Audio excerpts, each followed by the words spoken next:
We are now recording this to the cloud. So I'll turn this over now to Bill. Thank you very much, Bill, for coming here Okay. today and helping us out with all of our tree questions.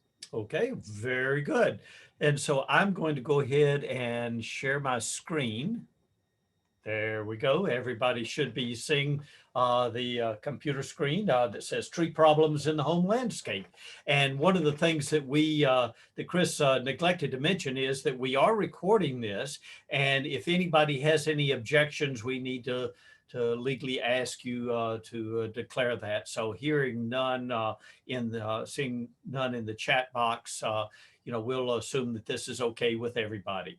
So today we're going to be talking about tree problems in the home landscape. And Chris mentioned that I had been at the University of Kentucky a long time. It's 42 years, or is almost 42 years, and I will be changing roles, changing what I'm doing at the end of June. And so I will be officially retiring, but I'm not going to disappear from the scene. At that point, I'll be doing a 1 year post-retirement appointment, and we'll be working on a lot of publications and probably not as many of these types of programs, but certainly there'll be some, particularly for the practitioners. So as we're talking about that, we had on the advertising that we will cover, and this is a quote for the advertisement for this, we'll cover insect disease and cultural issues that you need to be on the lookout for in your home landscape. So the picture that you see right here is a neighbor of mine, and I don't think it's rocket science what the problem is with this tree. Now, the good news is this is a Bradford pear. The bad news is I would not want my child or grandchild sitting in that swing right beside the street. And the tree stood like that for a long, long time. But as we look at that, we need to remember that most of the disease and insect problems can always be traced back to some cultural mistake. Had a call this morning while I was getting ready for the program from one of our county agents, and this agent is a horticulture agent, and they were talking about a problem, trying to describe that over the phone to me. And they were describing it, and I said, yes, it's probably this particular disease, but you'll always find something else as a precipitating factor for this. It could be a rock underneath the plant when it was installed. It could be a girdling root that's below the soil surface. So we see our problems really being a multitude of different things. And you may remember the old English poem that goes back into the 1400s, as I remember. For want of a nail, a shoe was lost. For want of a shoe, a horse was lost. And it goes all the way up to losing the kingdom. So each of these stresses that we'll be talking about today add up. And that's the important thing to remember. Plants can take a lot of stresses and a lot of abuse, but when you get too many of them, you end up having something else coming in. Maybe it's a borer. So we will be looking today at our common cultural mistakes, such as the selection of the wrong plant, installation problems, and that what we do to the plant after it's in the site, everything from bad pruning practices, which we see here, to cultural problems such as overwatering, underwatering, fertilization, etc. And we call this key plant, key pest. And so when you ask a horticulture agent about a problem, the first thing that they should ask uh, for you is, what is this plant? Even what is the cultivar that you're going to look at? What is the species that you're having problems with? I want to know exactly down to the species epithet label there. So where is it growing? What is the soil like? How old is this planting? How long has this condition existed?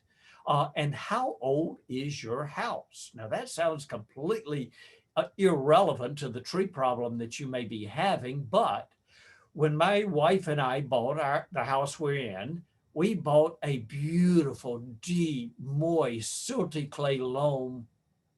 And oh, by the way, there just happens to be a house there. The house was built in 1940. And so I speak of this as a BWW2 house. It was built before World War II. And so when they built houses at that time period, a lot of it was by hand labor, as opposed to the modern construction where we bring heavy equipment onto the site. Um, I bought a beautiful, deep, moist, fertile soil, and I'll put up with the house having only one bathroom and having smaller closets because that's who I am. That's what I am. So, have there been any recent changes? And for trees, we're really talking about 10 years as being recent. And what do you think could be the problem? And we'll try and pull that information out for you.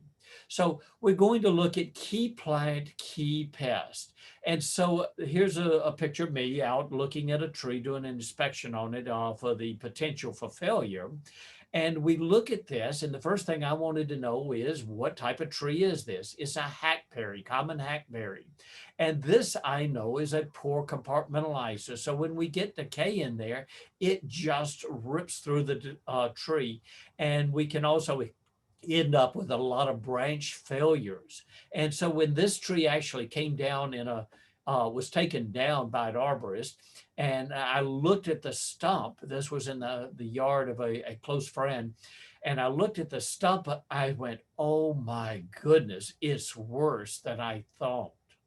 So we're going to see insects and diseases and other problems associated with certain types of plants. And that's what really helps us to identify what the problem is. So if you have the need to know what the cultural conditions are required for that particular plant, this is a book that I highly recommend. Chris and Josh are going to uh, uh, you know, excuse me, I'm letting somebody in. Okay. Okay. Chris and Josh are going to put up a handout, a one-page handout um, after this is over. I got it to them a little bit late, so they didn't have a chance to put it up. And so these book names will be available on that handout. It's a two-page handout. It's just sort of a quick outline of what we're going to be talking about today. And so we look at climate. This is the Manual of Woody Landscape Plants by Mike Durr. And this is the 6th edition. This will be the last edition that he will be putting out on this book. He has also retired. So as we look at this, this is a good plant book, a good description of what that plant needs in order to survive.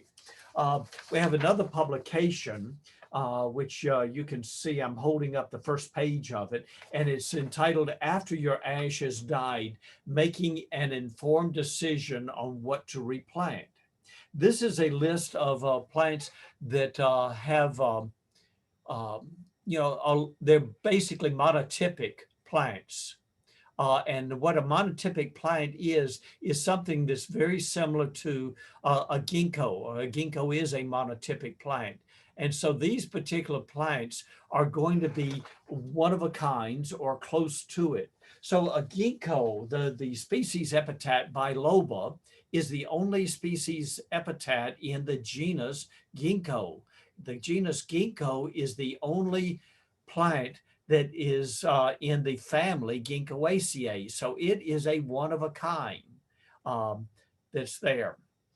So this gives a long list of plants that are going to be from very small families. And so those plants from very small families have relatively few problems, both from diseases and insects.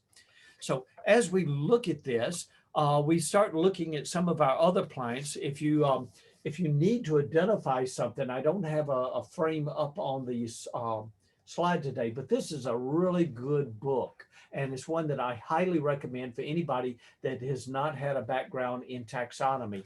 It's entitled Trees, Shrubs, and Vines, a Pictorial Guide to the Ornamental Woody Plants of the Northern United States, exclusive of conifers. And it's by Arthur Vertel. It is out of print, but it is available on Amazon. So you can order a copy of that and get it. It's something, I forget the exact price. I looked it up this morning. Is something like $19.95, but it is available. You may see it as a green copy or a white covered copy. So those are plants that are going to be easy to use. In order to figure it out, make sure that you know how to make sure you go in and read the introduction, and it will tell you exactly how to use the book. You don't have to know how to use a taxonomic key for that. So this is matching the plant to the site. And in doing that, we need to look at a lot of different things. Climate is certainly one of them. We need to look at not only winter hardiness, but summer hardiness. We need to look at the climate in the spring, how fast that plant evolved uh, in a spring climate. Is it something that is from Kentucky or southern Ohio, where we have these late spring frosts? If you look at some of our native plants like the black walnut, they're a little later to leaf out than some of the things like the Japanese maple. When you look at the Japanese maple, it's very quick to leaf out as soon as it warms up a little bit in the springtime. And as you look at the climate of Japan, where it came from, the Japanese currents go around the island and keep it cool until it finally warms up, and then it gets nice and warm, and then it moderates the temperature all summer long. So it's not a real problem. You want to look at the nursery stock quality. We could spend the whole hour just talking about nursery stock quality. But here in the top picture, you'll see a tree that was grown in a container, and then later it was put out into the field and then dug as a bald and burlap tree, and the tree was destined to failure. It died for other reasons, and when we turned the fire hose on it and washed all of the soil off, we saw where the roots had gone around and around in the container and had caused problems with circling roots. So those roots were the kiss of death for that. One of the problems that we see in a lot of plant material is codominant leaders. And you see this on this Kentucky coffee tree down at the bottom picture. There's a circle around it. The lateral branch is forming a very much of a V-shaped branch union. And one of these branches, probably the left-hand one, as you're looking at it, is at some point in time going to break and fall out. And when it happens, it'll cause a big wound there. So we want to make sure that we get a good branching angle. We want to make sure that the tree has been limbed up, that those wounds have begun to close, that the branches are well spaced, and particularly that we don't have any codominant leaders. My wife was a first grade teacher, and I loved going into her classroom before she retired, and I would always teach the kids this hand signal. This is good branch angle, bad branch angle. So we want a nice U-shaped branch angle on all of those plants. So we want to start out with a healthy plant. A plant from the bargain bin is not really a bargain. Then when we go out into the landscape, we want to make sure that the site does drain. Um, and here you see a colleague of mine, Jim Urban. He pulls the soil up, soil core up out of the ground, and we always put it up to our nose. And if it stinks, if it's a very offensive smell, the soil has gone anaerobic. It has been flooded. It's the organic matter in the soil is breaking down without the benefit of oxygen being present. So we want to make sure that that site drains. This is a good way. Sniffing it is a good way of telling it. So if you smell something like rotten eggs, which is hydrogen sulfide, if you smell mercaptans, which is a skunk odor, you've got anaerobic decomposition. If you see um, water pooling in the planting hole, then it's definitely not draining properly. Here's another publication that I have listed on the handout. It's entitled Soil Percolation, A Key to Survival of Landscape Plants. And it has a lot of plants that are a little more tolerant of wet sites than say something like a sugar maple would be. So make sure you do match the other cultural characteristics up with the site on that. Then when we're actually doing the installation, we want to make sure that we get a nice wide planting hole. This is a picture of a colleague of mine, Jim Lemke, who is since retired from the Arboretum on campus. And we were installing a large oak out in the grounds, and this is done quite well. We dug a very wide planting hole. And even though the soil was just beautiful out there in the area, it had never been built on. It had been farmed, but it had never had any construction on it. We dug a wide planting hole, and this tree has done exceptionally well. So the poorer the soil is, the harder it is to dig that planting hole, the wider it needs to be, which is unfortunate news. So a lot of times people will ask, how wide the planting hole should be, and I'll tell them 2 to 3 times the diameter of the soil ball. They'll say, "Oh, this is between the sidewalk and the curb. It's too hard there to dig." And I'll say, "You didn't tell me that before. Dig it 9 times bigger," which is, good advice. The worse it is, the wider it needs to be. So then we need to make sure, in addition to having a wide planting hole, that it's not too deep. So on the left-hand side, we see a picture of a sugar maple that was planted about 1 foot too deep in the ground. And we got a decay organism in there, and the tree broke off. It was in a parking lot, and fortunately, that tree fell parallel with the parking island out there and did not hit a car. So this is one of the diagnostic things that we will do when we look at trees. We want to see that tree trunk come down and then flare out very rapidly right at the soil line. If it looks like a telephone pole going in, that's a problem. And this is one of the really common problems that we see even when professionals plant it. A lot of times the tree is growing too deep in the container or too deep in the soil ball. So you always need to check. When I was back in school and college, we would always say that we could, just plant it so the soil ball is at the top of the ground and level with it. We can't say that anymore. So when things are too deep, the roots are not able to take up oxygen from the soil. If you can't take up oxygen, the roots are going to be stressed, and they're not going to be able to absorb the water and the mineral elements out of the soil. And you're going to get decay organisms going in there. So the container up at the top, you can see how all of those sticks from this shrub are going down at a different angle. And we don't have a common point above the grade. So this is a container that is too deep, where the plant is too deep in it. And you can see where we knocked the soil out of the soil ball at the bottom, and about half of that soil ball was trunk. And so we had to actually remove a lot of that soil. The other thing about the soil balls is that we want to take everything off of it that God didn't make. All of the plastic twine, the wire, the burlap. We want to take away any tree protectors, trunk protectors that are out there. Now, down at the very bottom, you see a taxus shrub.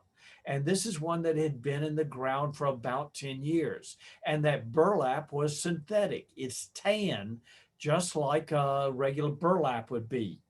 But it had not decayed at all in the 10 years because it was largely synthetic. And so the plant eventually declined and it died. And this is what we got into the plant disease diagnostic lab. And so when I listened to the plant talk, I could hear it screaming, "Can't you see what the problem is? They didn't take the burlap off." So wire baskets are something else that need to come off, certainly off of the top and certainly off of the sides. Now you can leave it on the bottom because we don't have tap roots anymore on trees that were dug, balled, and burlap. That gets cut off. As we're digging the soil ball, but those wires will girdle the buttress roots. And if that's not a lethal problem, then if that ear from the wire basket sticks up above the ground and a lawnmower hits it, the homeowner grade lawnmower, that piece of wire comes out of the discharge chute and is traveling about 180, maybe 200 miles an hour when it leaves the discharge chute. And so it can be a lethal weapon at that point.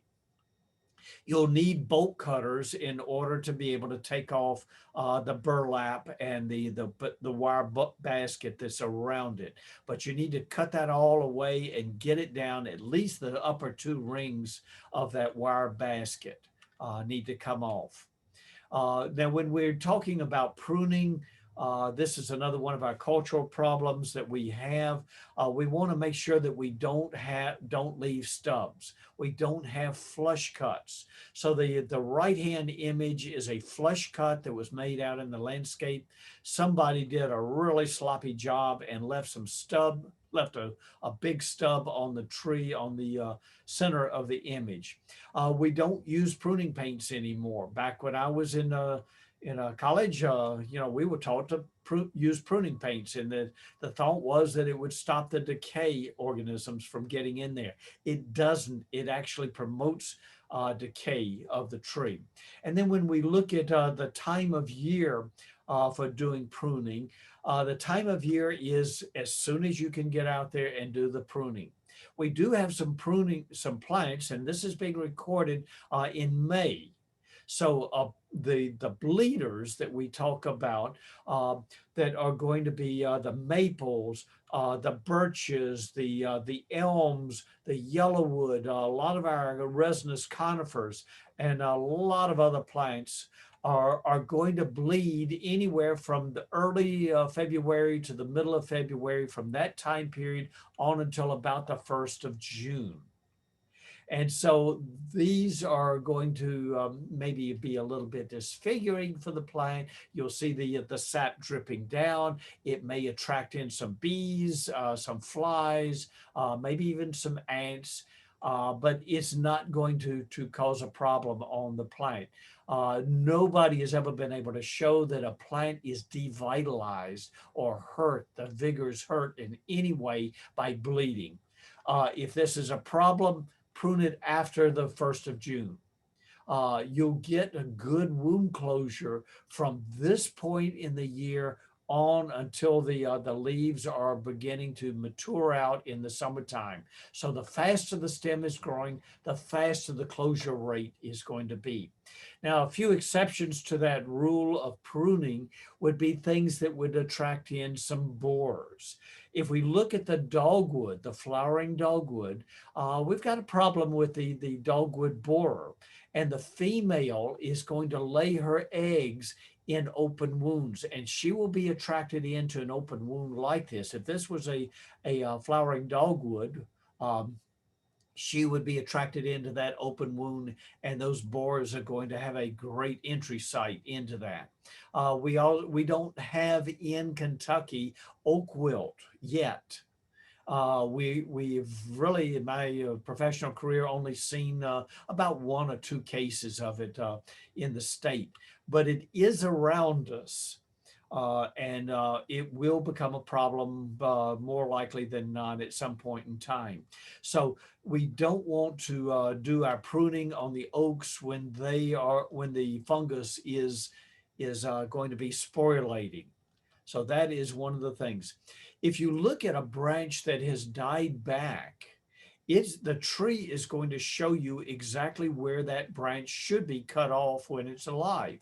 It will die back to the collar. The collar is the point on the branch where it begins to flare out very rapidly as it joins another branch or the trunk of the tree. So that's the branch collar, and we want to make sure we remove the branch back to the collar, but don't cut into that collar. And so if you just uh, Google sometime natural target pruning, you'll see some good diagrams like this that will actually tell you where to make that pruning cut. And these are all in the public domain out there. So we've got that. When we talk about doing things to help the plant out, we will oftentimes get the question of what's the best fertilizer? When should I fertilize? And really, watering is going to be much more important than fertilization. Our soils are very fertile and are really not going to need much in the way of fertilization, particularly once the plant gets established. And we rarely ever need phosphorus or potassium. Most of the fertilizers that we have at our disposal are going to be agricultural fertilizers and are going to have phosphorus and potassium in them. But we don't want to overuse phosphorus. We don't want to overuse potassium uh, because these are getting into the water system and are causing algae blooms along with the excess amounts of nitrogen out there. So fertilize with nitrogen and fertilize only with nitrogen when you are sure that you have a nitrogen deficiency, when there's a real need for fertilization. It's much more important to water, as I said, and it's much more important to know the pH of the soil, how acid or alkaline that soil is. If you do apply fertilizer, you apply it in the fall of the year, not at this time of year. It is currently May when we're recording this. And we don't want to fertilize trees and shrubs at this time of year. That will encourage shoot growth, but not root growth. If we fertilize in the fall of the year, we're encouraging root growth, and because roots grow all through the wintertime, and then we will get shoot growth in the spring corresponding to what the roots are able to support there. One of the most important things of all is mulching. I oftentimes use the expression of we want to mimic natural systems. In other words, take a walk out in the woods. This is not what trees look like out in the woods. They're not growing by themselves with lots of turf around there.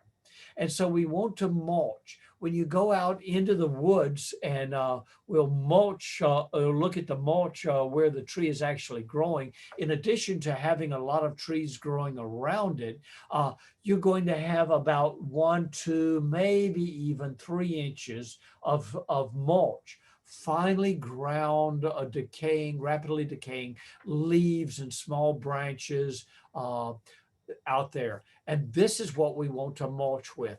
In our landscapes, we want to mulch out to the drip line if we can. If you were to come by my house, you would see that in the front yard, we do not have any turf at all. I have mulched everything. I do that to encourage the growth. So I will have some very low ground covers other than turf. I'll have some annuals out there, some perennials out there, but this is what is out in our front yard. Now, the dogs insisted that I had to leave a little patch of green grass out in the backyard for them, for their special needs. So if you do mulch, use whole tree mulch. Whole tree mulch is everything that goes into the chipper. You're getting some leaves, you're getting some small twigs, you're getting some bark, and you're getting some wood out there in that mulch. So the leaves are going to break down very rapidly and release the mineral elements and organic matter into the soil very rapidly. The twigs are going to be intermediate, and the wood is going to take a little bit longer, and the bark is going to be fairly long lasting, usually a couple of years. So that's what whole tree mulch is. I get asked about colored mulch. If you want to use colored mulch, that's your own choice. I prefer the untreated mulch, something that has that natural gray color. It looks a little more natural to me, but that's an aesthetic choice. If you want some black mulch or some gray mulch, dark gray mulch or brown mulch that has been dyed, that's fine. I personally, I have a little prejudice against our blue mulch and red mulch. They just don't look natural to me. Keep the layer of mulch about 4 inches away from the edge of the tree. The reason is that you can get some mice coming out in February when we have warm weather, and they will want to nibble on the trunk of the tree. This is particularly true for our fruit trees and the ornamental fruit trees, things like our flowering crab apples, our ornamental cherries, our pear trees. So whether it has edible fruit on it or not, anything in that family of plants is going to be very delicious to the mice. It'll also, piling the mulch up against the trunk of the tree promotes decay. So when you see the mulch just really piled up, we call that volcano mulching. See it piled up against the trunk, you're not only encouraging roots to grow up into that big thick layer of mulch, you're encouraging wood rotting organisms to kill the bark that's protecting the wood on the inside of that. So it's one of the best things that we can do for a plant, 1 to maybe 3 inches, or one of the worst things that we can do to the tree as mulching. And when we look at cultural management in the tree, I've mentioned already 2 times that watering is very important.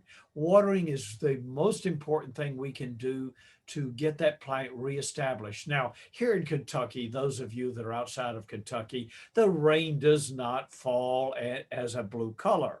I put blue color in the rain gauge. This is at our house, and I put blue color in there so that it would show up in the photograph. Otherwise, it would have been just a clear liquid that would not have shown up in the image. So you can see that I have measured that. Down at the bottom of this particular image, I've got cocoa raws, county cooperating rain, hail, and snow, HA, uh, rain, RA, hail, and snow measurement. Now, this is one of the largest citizen science projects in the country. And every morning I get up and I read the rain gauge and I will enter that before I go to work, at 7 a.m. So and these will pop up. It's a free site if you want to see what the rain accumulation has been. I looked up this morning. Last night, I had 1.81 inches over the previous 24 hours that I entered in the rain gauge or in the computer reporting. It varied from a little over 2 inches to a little bit less than a little bit more than 1.5 inches in Fayette County where I was reading it. I looked at the greater Cincinnati area, and just south of Cincinnati, it looked like most of the rain gauges were reading just under an inch. So you'll find a lot of variation. And I encourage everybody who is a serious gardener to have a rain gauge and to record that data, even if you don't report it out. If you do report it out, you can take it off as a tax deduction, the equipment and that you would use on that as a contribution to a nonprofit, a 501c organization. So in the right-hand picture, you see a lady who is watering plants. Now, these are all established plants. We'll make the assumption that they've been in the ground for a while. So usually when you see people out in the summertime watering, they'll have a phone on their shoulder and they're talking on the phone. They've got a glass of wine in one hand and they're watering with the other, and they're just sprinkling it around. And this is not a good way of watering. It's better than nothing, but it's not a good way of watering. You're not putting out nearly as much water as you think you are. So I encourage people to just use a small sprinkler like you see at the bottom. Plants are going to need 1 to 1.5 inches per week during the warmth of the growing season. This is the summertime. And so recording that rainfall will help you to determine how much you need to water. It's better to irrigate in one time during that week rather than a little bit every afternoon when you get home from work. So watering is something that is very, very difficult for us to teach, and it's one of the most important things that we can do. Now, looking at the beast on our doorstep. Now, this is a drawing of a saber-toothed tiger. Saber-toothed tigers, fortunately, are extinct. I'm sure our ancestors had to worry about these, but that's something that we no longer have to worry about. But looking at the beast on our doorstep, one of the things that Chris asked me to talk about was the 17-year cicada. It's coming to a landscape near you. Indiana, Ohio, Pennsylvania, Kentucky, all of these areas, Michigan, West Virginia, Virginia. So starting sometime around the middle of May, about May 15th is what we're estimating here in central Kentucky, we're going to start seeing these little boogers coming out. Now, my wife was all worried about it when she started hearing about it, and everybody knows that they're not a hero in their own hometown. So my wife didn't believe me. She had to call the entomologist up and check with them. And I said, don't worry about them. They're not going to be that bad, not like the media is playing it up to be. They don't feed on our plants. They don't bite us. They don't sting. They're just out there making noise for about 6 to 8 weeks. The individual ones will live about 4 weeks, and they're looking for romance. They're making all of this noise trying to attract in a mate. And there will be thousands of them out there.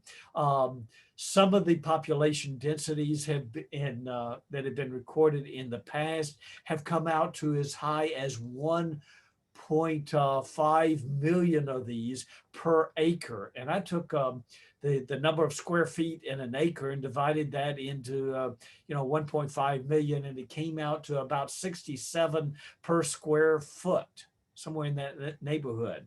And so these things can be really a high population if you are in the very, very rare areas where they are going to be that many of them. And so as we look at these, they're going to be really easy to ID. They've got bright red eyes on them. They'll leave all of these these skin casings on trees, but they don't hurt our plants as a rule of thumb. And if you're a little boy, even a little boy at heart, they're a lot of fun to catch. And this young fella right here has caught a lot of the 17-year cicadas, and he's put them onto his shirt. These are just the empty casings. The last time they came out, these are my fingertips. I think this is one of my images, and I'm taking a picture of it and holding it, and you can see that bright red eye looking at us. So they're fun to catch. If you catch them as they come out of their shell and they have not begun to form their new shell, you can saute them. They're edible. They're good to eat. My wife told me she's not going to try them. And they come up, and you can see in the bottom left-hand picture, this is a picture looking down at the soil. I did not take this, but you see a lot of the holes coming up out of the ground, and they help our soil to aerate. Now, why 17 years? There's also a 13-year cicada that's coming out. If you come out in a high population density like this, a lot of you will then be able to reproduce, and you won't get eaten by the predators. So the birds are going to have a great time eating these, and certain populations of birds and other animals will actually see more reproductive benefits from having a very readily available food source, high nutrition there. So here are two of my girls. This is willow on the left-hand side, the black and white sheltie, and sassafras on the right-hand side. Sassafras is a toller, Nova Scotia duck tolling retriever. They have never seen the 17-year cicadas, but they are in for a real treat. They are going to go bonkers when these things start buzzing around and flipping around on the ground, and sassafras in particular, who's got a little bit of the devil in her, is going to be barking at these and pouncing on them and playing with them. And then finally, when they get tired of playing with them, they'll eat on them. And I know from past experience that pets, both dogs and cats, will enjoy eating them, and they'll swallow them. And that heavy shell on the outside, which is just like a crab shell, is going to upset their stomach, and then that will make them throw up. So I don't encourage pets to eat them. Try and keep for the benefit of your pet, try and keep your pet from eating them, but they will find them as they are out in the yard taking care of the business. So the cicadas are going to lay their eggs on stems. You will see the wound after the fact, where the eggs have hatched, and it looks like somebody on the bottom side of this stem has come in and damaged the stem a little bit, and we'll get a lot of calls about this, and for years to come, for the next couple of years, and these, we'll see the damage from this. It's really only a major problem on very young, newly planted trees and maybe some of the shrubs out in the landscape. So if you planted something last fall, you may want to cover this plant up or this young tree up, so with some mesh. And so the mesh needs to be plastic or something, some kind of a fiber, and it needs to have holes that are smaller than 1/2 inch in diameter. And that will help to protect the plant. There's no point in trying to cover up big trees that are 8 feet tall or anything like that. These trees are going to tolerate this particular type of damage with no real detrimental effects. Later on in the summer of this year, you will see some flags out on some mature trees. And this is where the female has laid her eggs. Some of these big branches, so current season's growth, will break out and the leaves will die at that point. But that's not going to be detrimental to the tree. So I always reply with sort of a little bit of a humorous comment of, yeah, isn't that neat? And then explain, this is that 17-year cicada. It's dead, it's gone, it won't be back around for another 17 years, but this is what the result is. A few branches have broken out of the growth. Now, here is something that we do need to be aware of. This is the spotted lantern fly. It's not a fly at all.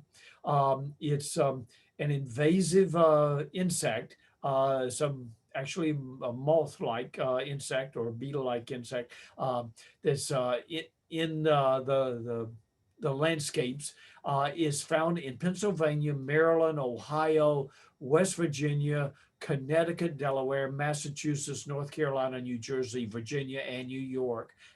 It was introduced accidentally into Pennsylvania a number of years ago.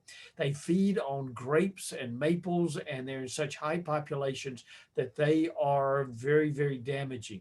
It's a beautiful insect, but it's something that you don't want to let get started in your area. So keep an eye out for that. It's not in Kentucky yet that we know of. It's not in Indiana yet that we know of. It's only in a couple of spots in Ohio. So make sure that this insect does not come in as a hitchhiker into your area.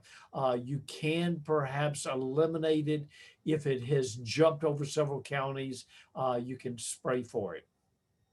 This is the emerald ash borer, another beast that was introduced in from Asia.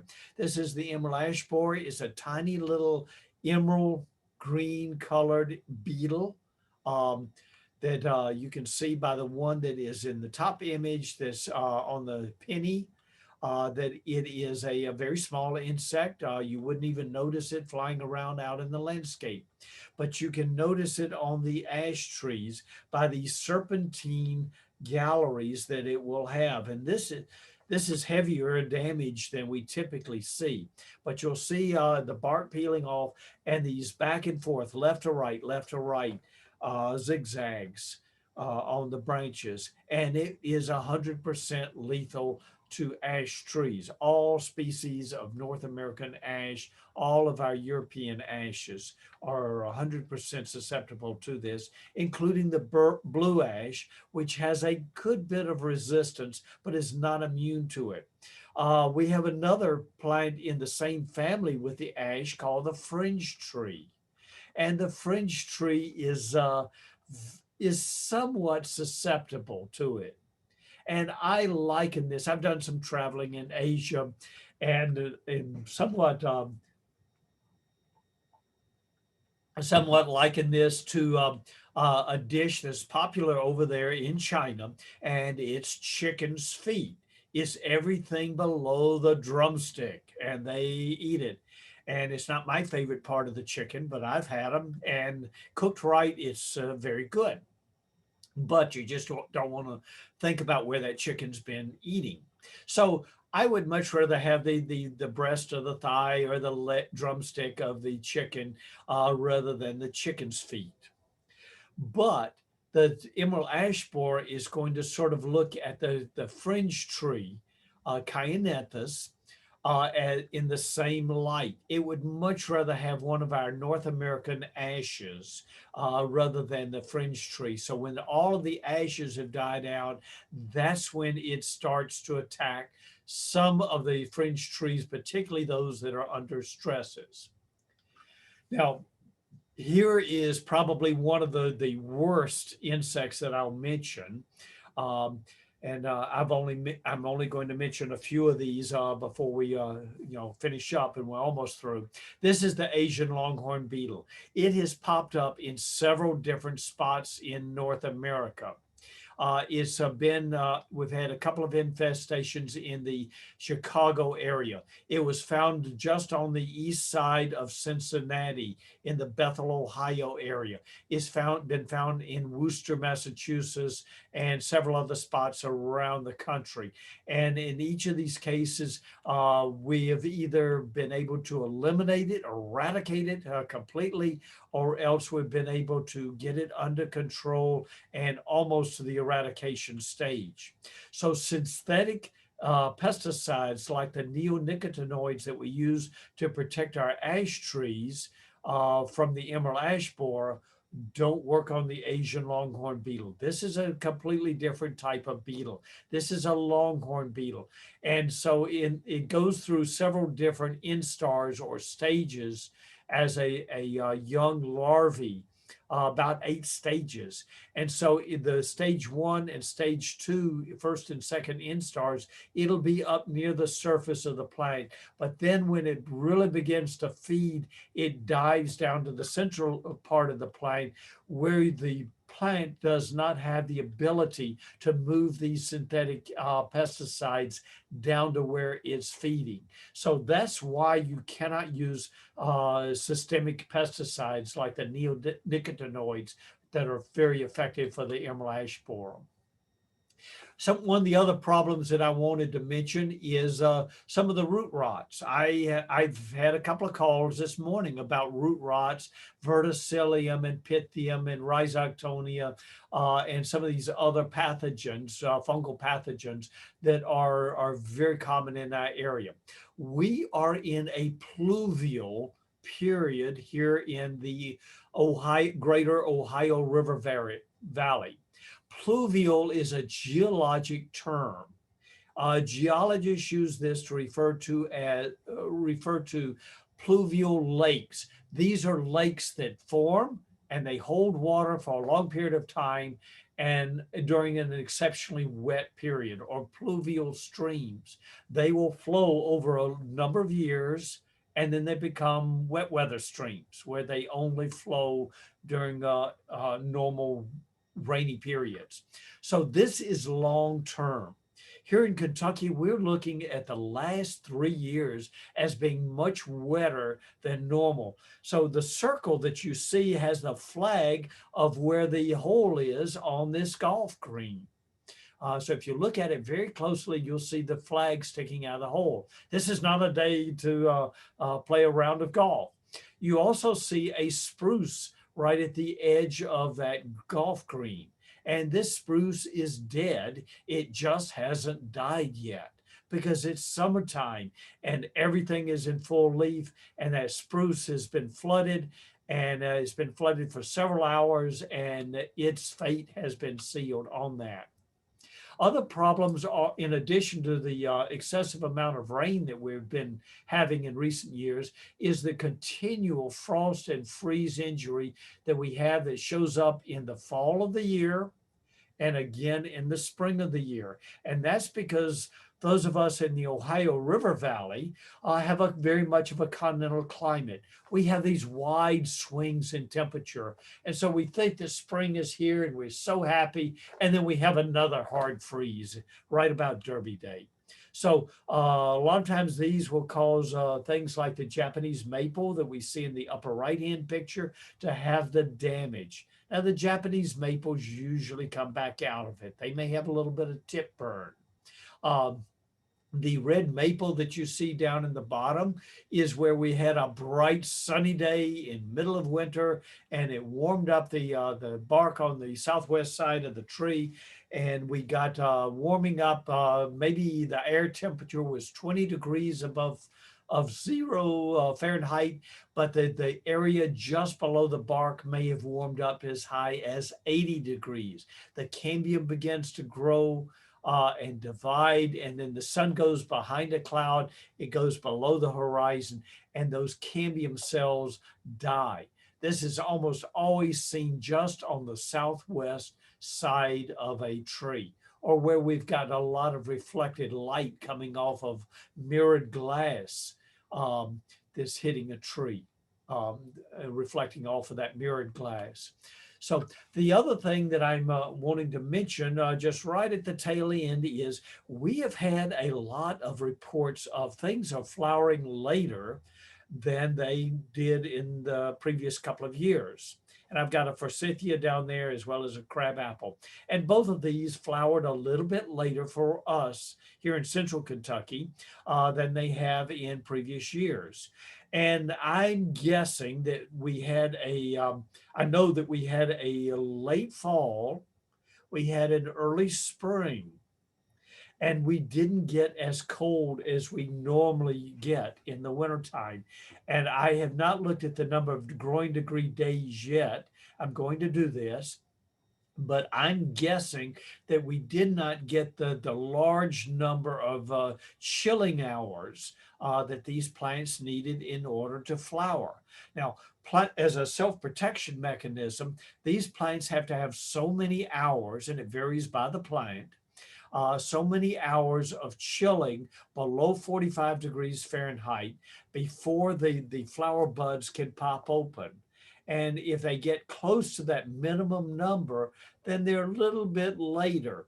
If they've had a tremendous number of chilling hours, then as soon as it warms up, then they pop out really quick. And that's what happened last year and in previous years. So we've been having milder and milder winters over the previous few years. Don't really have an answer for that, but that's my guess as to what's going on there. So as we look at this, in closing, the lessons that we need to look at is practice species diversity. We've got so many red maples out in the landscape. It's a beautiful tree. It grows well, but it's definitely overplanted. I don't recommend red maples anymore. We've got a lot of different types of oaks out there. We use, as a rule of thumb, something that Frank Santamore came up with, and that is the 10-20-30 rule. And that is that we should have no more than 10% of any one species out there. We should have no more than 20% of any genus out there, and no more than 30% of any family. Now, the 30% of any family, we're pretty safe on that. We don't plant more than 30% oaks in Fagaceae, but we do plant more than 20% oaks as a genus out there. So I talked with Frank Centimore and was asking him about this shortly before he passed away. And he said, you know, I think I overestimated. Instead of a 10, 20, 30, I think it should be a 5, 10, 10 rule, or a 5, 10, 15 rule. So even so, I think we're over planning. As you look at that publication I recommended at the very beginning, um, after your ashes died, making informed decisions on what to replant, that has a lot of plants in there that are not overplanted. And so that's what I would recommend. So matching the plant to the site. Uh, if you look at me on the picture that you're seeing, you notice I have very light skin. I get sunburned very easy. My ancestors came out of Northern Europe. And so I don't have that beautiful dark olive complexion that helps to protect against sunlight. So I'm always putting the SP50 suntan lotion on when I'm out on the water.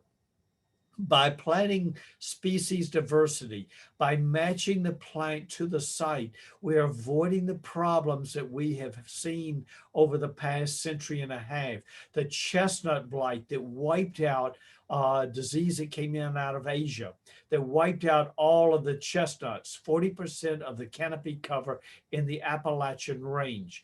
The Dutch elm disease that came in at 3 different times, 3 different races of that disease out of Asia, that came in and wiped out the American elms and some of the other elms. The Asian longhorn beetle, which has a potential to wipe out 17 genera of plants. The emerald ash borer, which has been the greatest economic environmental disaster to hit the United States ever.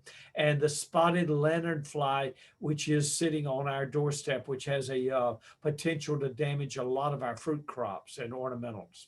So as we talk about that, just want to close with, the other comment that if you keep your plants healthy, you're going to notice that you're going to have fewer disease and insect problems. Monitoring for diseases and insects and understanding where that plant needs to, where that insect or disease needs to be controlled. We don't want to have sanitary landscapes with no diseases and no insects out in our landscapes. These can be very important. Even the diseases for helping other life forms. And we look at a lot of our diseases and insects as being an indication of a healthy, a biologically balanced landscape. So use the most, if you do need to control something, we always recommend plant health care, where we go in with the most environmentally sensitive control measure. So with that, Chris, I'm going to hit the stop share button. And we've got a couple of minutes, and I will be glad to stay on as long as people are interested. All right. Thank you very much, Bill. We've got a few questions. If you look in our chat box, let's see. I'm going to scroll back up to earlier on. It was when you were talking about planting trees and burlap material. She says some trees now come in cloth pots. I was told the roots are air pruned. I also got conflicting instructions about removing the cloth when planting as such. I guess she used Gardner's Edge commercial source of cloth containers. Any advice? Okay. So there are a lot of new technologies out in producing plants, and some of them use a copper lining on the inside of the container. Now, copper is toxic to plants and particularly to the roots, but it's at a very low concentration. So as soon as this root comes out and it hits the copper on the inside of the container, the tip of it dies, and then it begins to branch back up from that area where it hit the edge of the container, and it does not begin to circle around like that picture that you saw. So that's what one of the things that we're using now in some of the more progressive nurseries. There are some other containers. The roots don't like to be exposed to air. Air dries them out. So if they get out to the edge of the container and they've got some air that's being allowed in, that will also kill the tip of the root and cause it to branch back up in there. So while we're talking about containers, something I was thinking about, but I didn't take the time to mention it, is when you've got a container plant, I always take my fingers, just like you're seeing me do with on the image here, and I work them back and forth and all around in that bark, and I get as much of that bark off of off the root system as I can, put it down into the planting hole, and then I move the soil in and reverse that motion and work the soil in around it. So the bark allows good drainage of water out in the production nursery, but we don't really want it around the base of the plant. So getting as much of that away from it as you can is a good practice. You do it one at a time so that the roots don't dry out in the process of planting. So you don't do 17 azaleas all at one time and then plant one of them and come and plant the next one. So do one, get it planted, work the bark away from the next one, and then get it planted. So that's a good recommendation. We've also in the past recommended taking a knife and scoring the root system where it has gone around and around. That does not work very well. It's much better just to go in and remove as much of that as we can. If you've got something that is circling around outside and you can't straighten that root out, cut it off and let it branch. So that will help the plant. Okay, I think I answered all of that question, Chris. Okay. Yeah, we've got another one about, it's kind of around mulch. So I see two questions about mulch. Should I mulch maple trees with roots on top of the ground? And then someone asked about if rock mulch was okay, which I know you'll love that one. Oh, yes. Those are two good questions, Chris.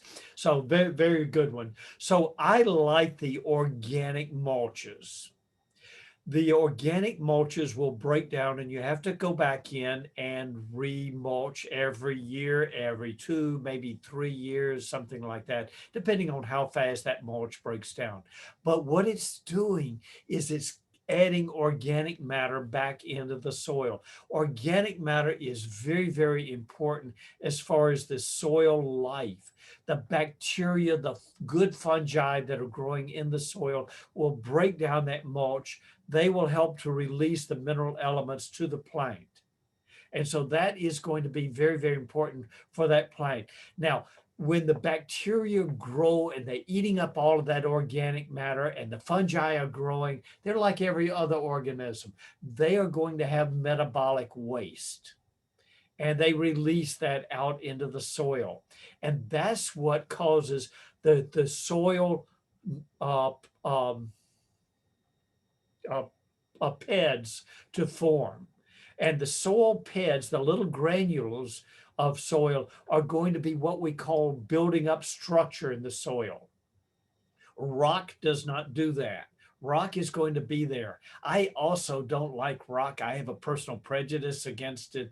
As a kid, I was out mowing the yard and I hit a rock and that rock left the discharge chute and it went through a window. And it cost me a lot of allowance money to replace that window.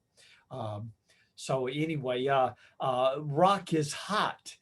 It does not break down. It gets mixed into the soil. It can be thrown out by the lawnmowers and can become a dangerous projectile. So the types of mulch that you use, really, I like the whole tree mulch, as I mentioned earlier. This is a lot of different types of wood. It recycles the wood products out there. Did I answer all of that question, Chris? Yeah, and we had a related one. Should they mulch maple tree roots? Maple trees with roots that are on top of the ground. Okay, Shallow so I guess backing up on that is, why do we have roots on the surface of the ground, and what can I do with those roots? None of us want to trip over a root. We don't want to hit that root with a lawnmower. So if you have a root on the surface of the soil, that tells us a couple of things. It tells us, one, we probably have a floodplain species. A floodplain species is going to naturally produce their roots up at the surface of the soil. That's going to be things like our silver maple, our red maple, our sycamores, and all of the willows, the poplars, all of these plants that we're used to seeing in a flooded area. A plant that is going to be a little more tolerant to wet feet. That's the birches are another example, the river birch in particular. If you've got a river birch, I don't care how good your soil is, with the passage of time, you are going to have surface roots. So yes, you can put mulch on top of them.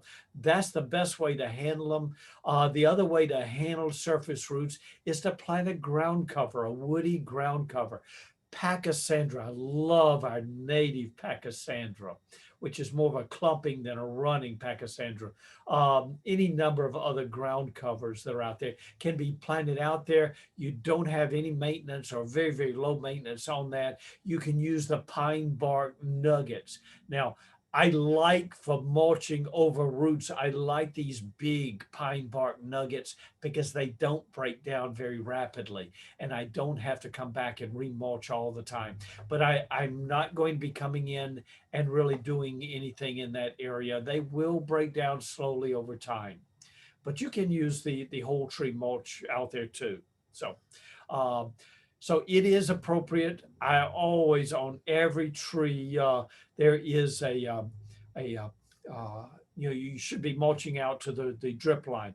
Now, Greg Munshaw, who was our former turf specialist, and I have different values in life. I love the trees. I love the shrubs. Now, Greg, who is our turf specialist, loved his turf, but we sang the same song out in when we were talking to consumer groups, and that is, grow trees or grow turf. Don't try and grow them in the same area. The tree will shade out the turf.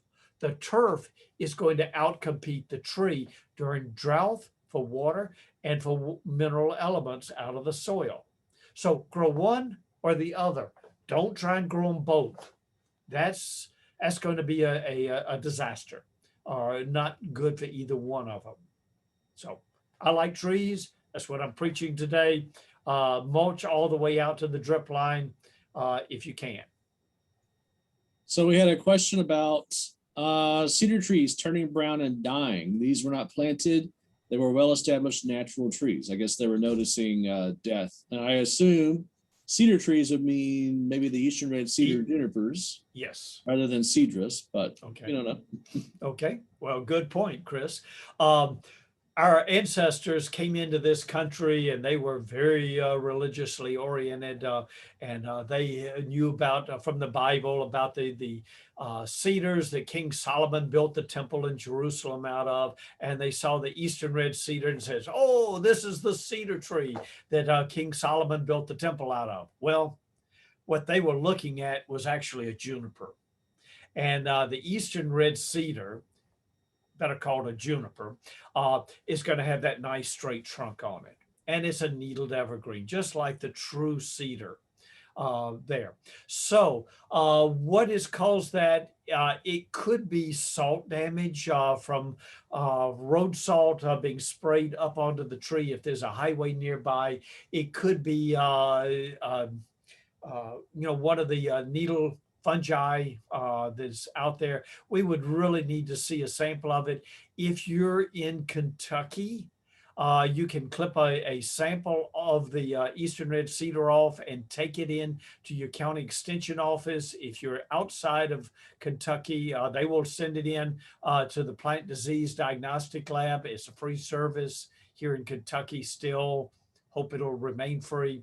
In other states, there's oftentimes a charge for that, but the county agent can look at it. A nursery specialist who has a good pathology background can look at it a lot of times, sometimes with a hand lens, and be able to actually see the spores on that. So those are two of the most common problems. If it is also an arborvitae, they're sometimes called cedars too, sometimes called a white cedar. But a lot of times male dogs will come around, they'll lift their leg and urinate on the base of the plant to mark their territory. And that will kill the base of that particular plant. So if it's just at the base where you're seeing the death of the needles, and it's on the front side of the plant, that it might be your neighbor's dog.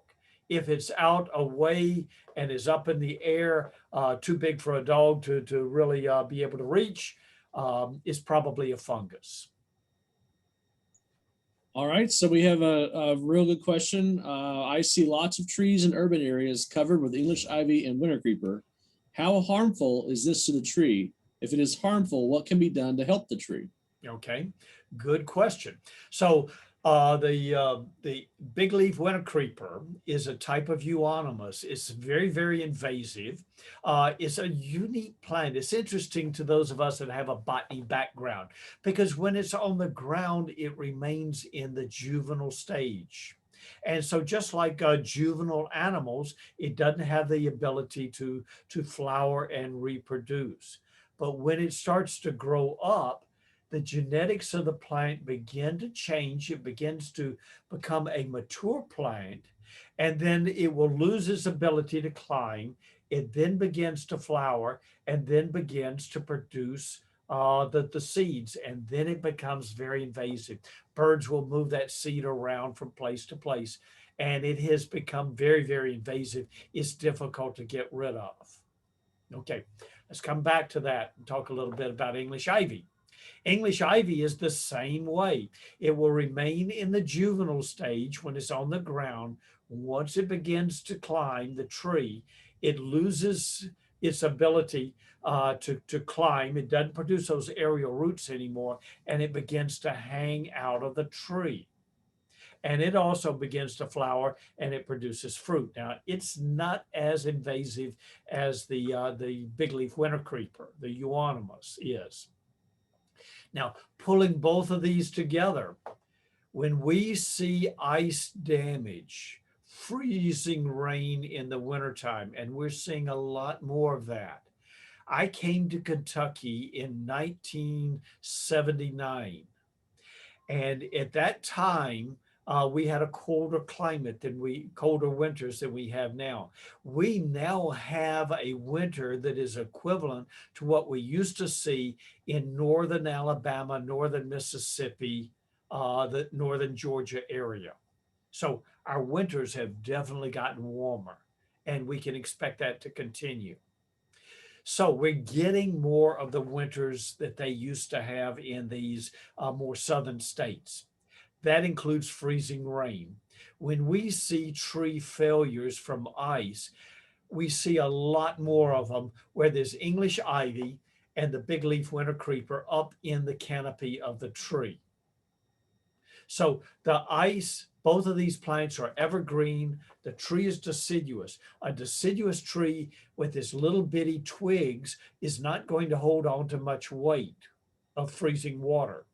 If you have a big leaf out there on the English ivy or the big leaf winter creeper, it's going to load up with ice. It adds a tremendous amount of weight, and we get these big, massive branches failing as a result of the ice weight there. So that's one good reason not to have it. Being invasive is another good reason. If you have either of these two plants growing up the side of your brick house, the aerial roots will go into the mortar joints and it will cause the mortar joints to disintegrate. That's another reason not to grow it. It will also allow the termites a nice place, a nice easy place to get up into the tree, up into your house, and up into the wood rafters that have not been built with treated wood. And so you can get termites up into the rafters of your house. That's reason number 5. And reason number 6 is when you get these plants growing onto the trunks of the tree, we, the arborists, who know what to look for in defects in trees, can't see the tree trunk.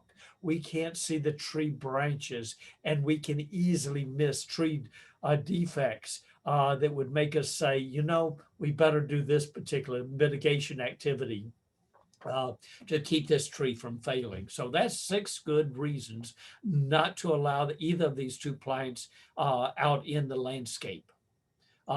I've made a joke a couple of years ago at the talk up in the Cincinnati area, and I said, "Oh yes, English ivy, wonderful plant, should always be grown in a glazed container right underneath the reading lamp that you have.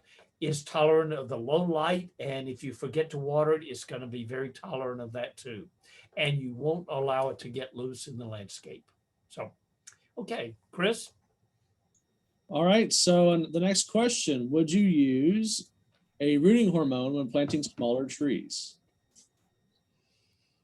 Okay, so rooting hormone would be an oxide-like material that would allow the roots to regenerate. And the answer is probably no.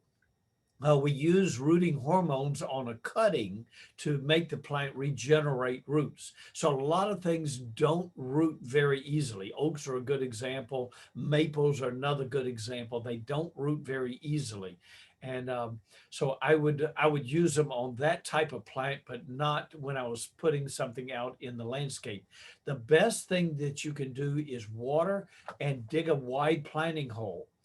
So water once a week, twice a week, saturate the ground, and then leave it alone until it dries out.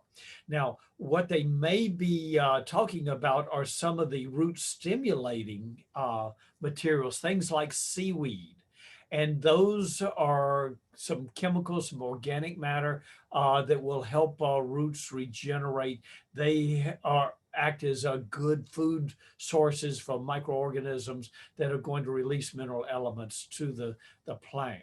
So they don't hurt the plant. Those root stimulating materials, organic compounds, usually they come from seaweed or some other organic product. Okay. Someone says they typically mulch around the middle of May. Is it best to wait until after the cicadas are done? So mulching is probably not going to influence the cicadas. If you look at a heavily maintained lawn, a big spacious lawn out there, you're not going to have cicada problems. I will see the cicada because I live out in the woods and have no turf at our cabin, and so we will have the cicadas. The house in Lexington is a very small lot, and my neighbors with the turf grass will have the cicadas. They'll come out and they'll fly over, but you're not going to see them as much in the city as you will out in the country. So mulching is really not going to have that big of an effect on the cicadas. If you kill a few cicadas, there's still several million out there. All right. So we have a number of locusts in our woods, almost as many as the ashes. Are they susceptible to any disease?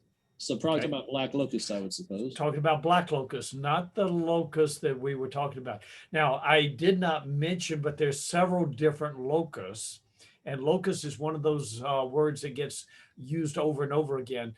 The cicadas, the name that we prefer to call them, came out for the pilgrims. Shortly after they landed in 1620, and being a very religious people, they saw this massive swarm of insects out there, and they thought it was the biblical plague of locusts, which is actually a grasshopper. Um, so anyway, so the black locust is a tree, and the honey locust is another tree. Uh, they are not, they're out in the woods, both of them. And we don't see too many problems with them. The black locust will oftentimes have foma, which are the large conchs coming out of the tree. Um, if there's a chance that that tree could fall and hit something, you may want to remove it. If it's going to hit something valuable like a car, um, but otherwise they're a good source of bee pollen, pollen for nectar for bees. Bees love them, make great honey. So did I answer that Usually, question, Chris? Or I think so. Yeah. okay, And usually, even if they're an old tree and they fall down, they resprout. They're good at yes, resprouting if there's sun. okay, Probably won't lose them. okay, We have a question about how do you feel about using pine straw for mulch? okay. Good question. I love the look of pine straw. And it's fine out in a home landscape. I particularly like it where you've got a garden path. Pine straw looks beautiful on the garden path. Now, where you need to be cautious is around commercial uh, you know, enterprises. Most of the time, the fire marshal will not allow you to use that as a commercial mulch because somebody will come along, they take their cigarette and they discard it before they enter your store because we don't allow smoking in most of our places of business anymore. And that cigarette will hit the pine mulch and it bursts into flames. So it is extremely flammable, but it looks beautiful out in your own home landscape. It is a very good wearing material. So I like it and I dislike it, but for different locations. All right. This is the last question, it looks like. Okay. What species would you recommend for a mini urban forest? What fruit species would you recommend for an urban food forest? Okay. Well, that's a fun question to ask. I love to eat out in the landscape. So, one of my favorite is the Amelanchier, the serviceberry. Unfortunately, I don't beat the birds to my serviceberry every time. But they sometimes called shad bush or Juneberry. In June, those little bitty berries are going to be ripening. They're about the size of an English pea, and you can go up out in the landscape and just pick them off and pop them into your mouth, and they are delicious. They make good jams and jellies too. So that's one of my favorites. Pawpaw is another good native plant that is also a good source. Now, I have trouble beating the raccoons and the possums to my pawpaw. I have one pawpaw out in the backyard, and it is the cultivar sunflower. And sunflower does not need a second pawpaw to pollinate it. Normally, you need two different varieties of pawpaw. Pawpaw has a really interesting flower. I was out yesterday looking at it, and they're in flower right now here in the Lexington area, and it's a beautiful, really interesting, sort of a velvety looking petals and sepals on the flower. So it's a good native. The fruit on it is a very tropical plant. So those are a couple of our fruit trees that have good fruit on it for edible.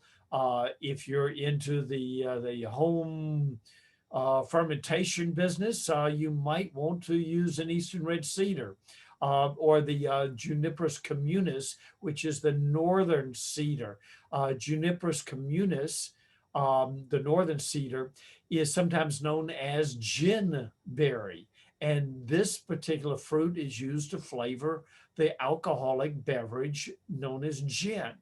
So I've never tried that, but it's something that might be fun to play around with. Um, so other things that are fun out in the landscape, the Coosa dogwood is non-native, but it has fruit that's very edible on that, and it makes again a very good jelly, jam or jelly. So there are a lot of edible plants that are very good out in the landscape. All right, we had one more question pop up. Okay. So, any action recommended if a young tree loses its leader? The tree is a shagbark hickory. Possibly the buds were chewed off by squirrels. Okay, so I refer to squirrels sometimes as tree rats. And when my grandson was very young, I made comment about the tree rat that was out in their bird feeder. And so he went around and told everybody that they had rats at their house. And my daughter was about ready to wring my neck. So squirrels, the gray squirrel in particular, is very much like the rat, but lives in trees. They will cause a lot of damage. Sometimes at this time of year, they will go out and they will nibble the branches off. I've talked with some of the wildlife specialists that I work with, and they are under the impression that they're after either liquid at this time of year, or maybe the sugars that are coming out of the stem. So that's very conceivable that it was a squirrel that chewed it off, and they can be very malicious. They sometimes have to keep chewing in order to keep their teeth from growing too long. Is another thing that I've understood. So what can you do? You can take one of the branches from down below and pull it up. Either tie a painter's stake that you would get at a paint store, tie that onto the trunk of the tree up near where you have removed the branch, and train this new leader up. And it takes a little bit of extra effort on pruning, but everything else that tries to grow upright, you would snip off. So you can retrain a leader without too much effort. And apple trees are sometimes done this way. Okay. All right, Bill, I think that's everything. Oops, we have one more question. What's the best way to control suckers? Okay, so we use the term sucker and water sprout almost interchangeably. A sucker comes from the root system, and a water sprout comes off of a branch. So the best way to handle a water sprout coming off of a branch is just to come in with the clippers and snip it off. And for a sucker that is coming from the root system, oftentimes below a graft union, the best way to control it is to just replace the plant. It's not what you wanted to hear. I have tried a number of different solutions. I've actually tried using an air excavation tool to go in and remove the soil and then go in and prune this sucker off of the root, and it just forms more of them. I've tried using some of the auxin related materials that suppress the growth and spray it, and it kills it down to the root, and then it begins to produce more suckers.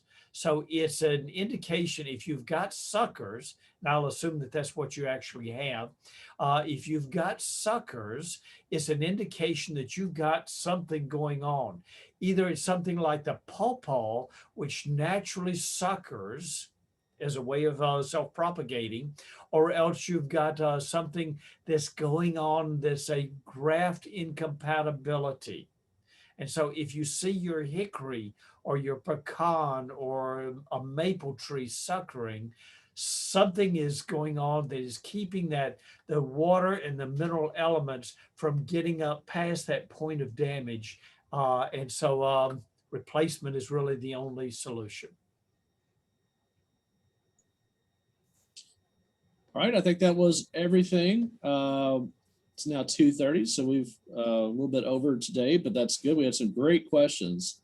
Had a lot of comments thanking us for putting on the program, talking about how outstanding of a presentation it was, Bill. Thank you.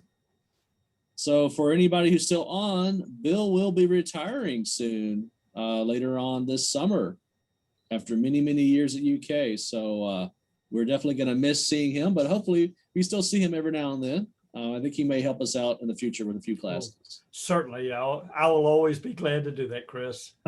Thank you, Bill. Okay. All right. Thank you all for joining us today. And yeah, if you have any other questions that you all think of, you can always email us later on. Bill is always available to help you out as long as he's still at UK.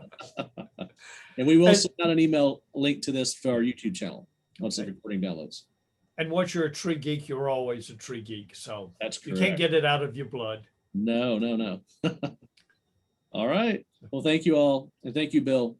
Okay. Thank you, We'll be back Chris. soon.